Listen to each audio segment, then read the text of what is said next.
Hello दोस्तों, कैसे हैं आप लोग। उम्मीद करते हैं एकदम बढ़िया होंगे। दोस्तों, जैसा कि फेस्टिवल सीजन चल रहा है, नवरात्रि और दशहरा गया ही है और दिवाली भी आने वाली है। दोस्तों, दिवाली यानी कि मिठाइयों और पटाखों का त्योहार। दोस्तों, हम हर खुशी के मौके पर पटाखे फोड़ते हैं। दिवाली हो या होली, पटाखों के बिना फीकी ही नजर आती है।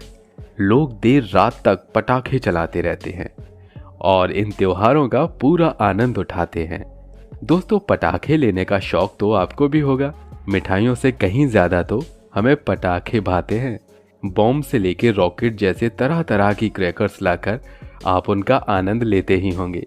लेकिन दोस्तों, क्या आपने कभी सोचा है कि कैसे कान फोड़ू बम बनाए जाते हैं, कैसे इनकी आवाज होती है और कैसे बॉम्ब से या फुलझड़ी से अलग अलग तरह की रोशनी निकलती है? शायद नहीं। इसीलिए दोस्तों, हमने सोचा आज का वीडियो इसी टॉपिक पर बनाते हैं। फेस्टिवल सीजन भी है, ऐसे में हम आपको बताएंगे कि कैसे फैक्ट्रीज में बॉम्ब और पटाखे बनाए जाते हैं। दोस्तों, वीडियो काफी शानदार है। बस हर बार की तरह आपसे एक ही गुजारिश है कि प्लीज प्लीज प्लीज वीडियो में अंत तक बने रहिएगा। आइए शुरू करते हैं। दोस्तों, सबसे पहले शुरुआत करते हैं रॉकेट से। दोस्तों, पटाखों में सबसे बड़ा आश्चर्य तो रॉकेट का ही है। अब देखिए तो कैसे आकाश में ऊंचाइयों तक जाकर रॉकेट रंग बिरंगी रोशनी बिखेरता है। लेकिन दोस्तों, क्या आपने कभी सोचा है ये किस तरह से बनाया जाता होगा? आखिर कौन सा कॉन्सेप्ट इस पर काम करता है जिसकी वजह से ये इतनी ऊंचाई तक उड़ता है? और आखिर कैसे इसमें साउंड क्रिएट होता है? तो चलिए दोस्तों, जानते हैं कि आकाश को चमकाने वाले रॉकेट आखिर कैसे बनाए जाते हैं। दोस्तों, बता दें, रॉकेट तैयार करने के लिए सबसे पहले बड़े बड़े कार्डबोर्ड्स की शीट्स को छोटे छोटे गोल आकार में काटा जाता है। इनकी गोलाई रॉकेट की साइज पर डिपेंड करती है। इसके बाद जो मोटे कार्डबोर्ड्स होते हैं उनको रोल किया जाता है और उनकी ट्यूब्स बनाई जाती हैं। इतना हो जाने के बाद इन सभी को एक प्लेटफॉर्म पर रखकर अच्छे से चिपका दिया जाता है। इसके बाद इन सभी ट्यूब्स को एक रस्सी से बांधा जाता है। सभी को अच्छे से बांधने के बाद इनमें स्टिक लगाई जाती है। इसके बाद इनमें मिट्टी डाली जाती है। फिर एक प्रेशर मशीन के जरिए इस मिट्टी को सील किया जाता है। ये काफी जरूरी है क्योंकि इसी वजह से रॉकेट में प्रेशर धीरे धीरे रिलीज हो पाता है। इसके बाद इन ट्यूब्स में होल किया जाता है। उसके बाद इनमें फ्यूज यानी कि बत्ती डाली जाती है। जब सारी फ्यूज अच्छे से लग जाती हैं तो फिर इन्हें 30 से 40 के सेट में अलग अलग अलाइन किया जाता है। इसके बाद इन सब में ऊपर से गन पाउडर डाली जाती है। एक बार गन पाउडर डालने के बाद पहले कटे हुए गोल कार्डबोर्ड को इसके अंदर डाला जाता है। इसके बाद इनके ऊपर फिर से गन पाउडर डाली जाती है। जी हाँ, इससे ये रॉकेट डबल शॉट का काम करता है। एक रॉकेट को पावर देकर उड़ाने के लिए और दूसरा ऊपर फूटने के लिए। इसके बाद इनके लेबल्स को लगाकर इन्हें पैक किया जाता है और फिर बेचने के लिए मार्केट में भेज दिया जाता है। आइए दोस्तों, अब बात करते हैं लाल पटाखों की। दोस्तों, हमारा दावा है कि जब आप छोटे थे तो आपके पेरेंट्स पटाखों के नाम पर आपको इन्हीं लाल पटाखों की लड़ी लाकर देते थे, क्योंकि ये पटाखे ज्यादा खतरनाक नहीं होते और काफी ज्यादा मात्रा में भी आ जाते हैं।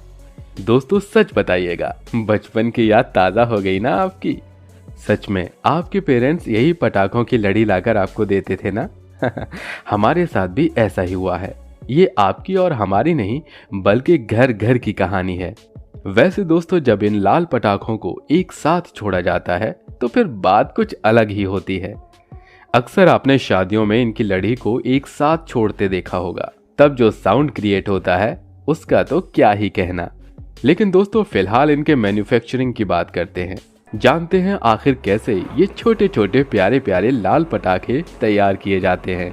दोस्तों, इन पटाखों को तैयार करने के लिए सबसे पहले लाल कलर के पेपर को कटर मशीन में डाला जाता है।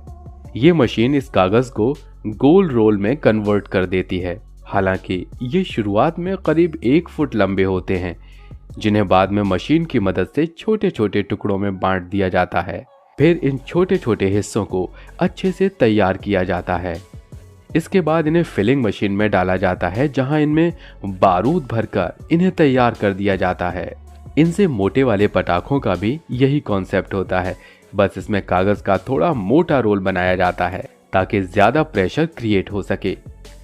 इन पटाखों को बनाने वाले सांचे में पीछे की तरफ मिट्टी लगा दी जाती है, जिसकी वजह से बारूद नीचे की तरफ नहीं गिरता है। सूखने के बाद इन्हें एक व्यक्ति द्वारा मेटल के बोर्ड से बाहर निकाल दिया जाता है और जब ये सूख जाते हैं तो फिर इनकी लड़ियां तैयार करके इन्हें पैक कर दिया जाता है, जिसके बाद ये मार्केट में बेचने के लिए बिल्कुल तैयार होते हैं। तो चलिए दोस्तों, अब बात करते हैं रंग बिरंगी रोशनी की लड़ी फुलझड़ी की। दोस्तों, ये कहना गलत नहीं होगा कि फुलझड़ी पटाखों के साथ कंपलसरी होती है, क्योंकि फुलझड़ी की रंग बिरंगी रोशनी सभी को भाती है।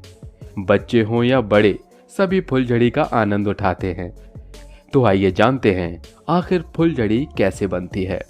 दोस्तों, फुलझड़ी बनाने के लिए सबसे पहले एक बड़े से लकड़ी के बोर्ड में तांबे के तारों को अच्छे से सेट किया जाता है।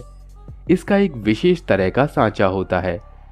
जब सांचे में तार अच्छे से फिट हो जाते हैं तो फिर इन तारों को एक खास तरह के पेस्ट में डुबोया जाता है, जिनमें रंगीन रोशनी वाले केमिकल्स होते हैं।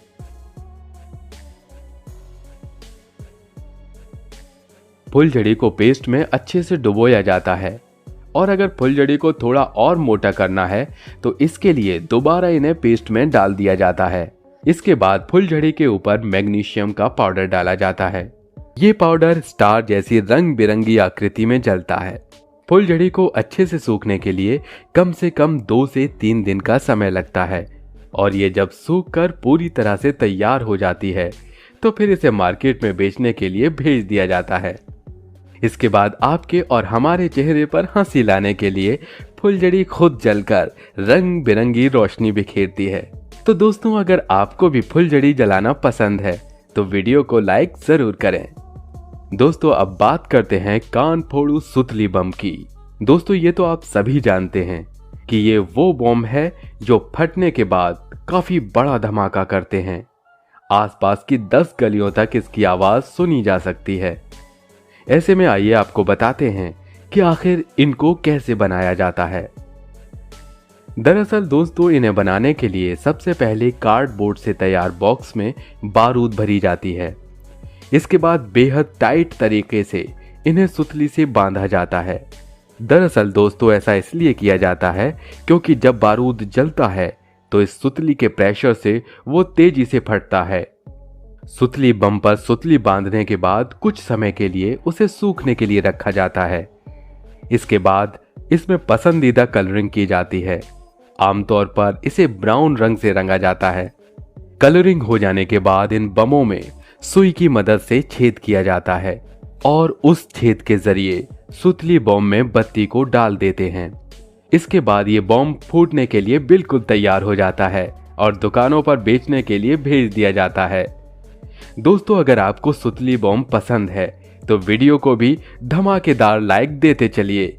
YouTube पर आग लगनी चाहिए। तो दोस्तों, कैसा लगा आपको हमारा आज का ये वीडियो? और दोस्तों, कौन सा फायर क्रैकर्स आपको सबसे ज्यादा पसंद है? कमेंट में हमें जरूर बताइए। दोस्तों, उम्मीद करते हैं कि आपको वीडियो पसंद आया होगा और अगर हाँ तो वीडियो को लाइक कर दीजिएगा। साथ ही इसी तरह के वीडियोस के लिए हमारे चैनल को सब्सक्राइब कर लें।